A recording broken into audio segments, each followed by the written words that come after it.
That's so fake. Hey, what are you watching? What's so fake? This series, Green Fire. What happens?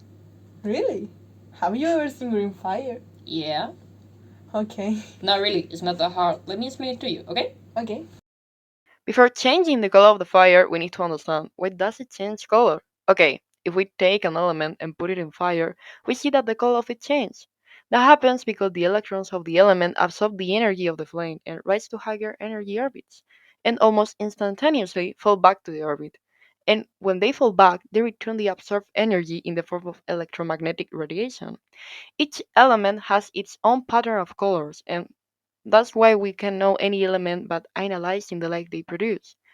Okay, now that we understand better why the color of the fire changed, let's try it out. For this experiment, we are going to use salt, baking soda, potassium chloride, and boric acid. Then we are going to need alcohol because these elements can burn by themselves. We also need a container that can resist hot temperatures. In this case, we are using candle containers. First of all, we are going to put into a container the salt and the baking soda. Then we are going to pour the alcohol. After mixing them a little bit, we carefully take our lighter and burn it.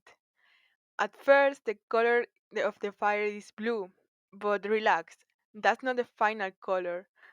So we need to check the ingredients. As you can see, now the color of the fire is orange. Now, let's repeat the same process but with different elements to see which colors we get.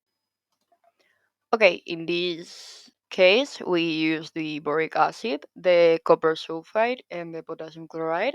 We have to close really well the containers and try not to use the same spoon because we don't want to change the color of the flame. So, after pouring the materials and mixing them a little bit, we light it carefully and observe. In this case, the fire is blue, green, and another type of green. The last one is more difficult to observe, so we had to move it a little bit. Okay, that's all. Now you can say that you know how to make your fire.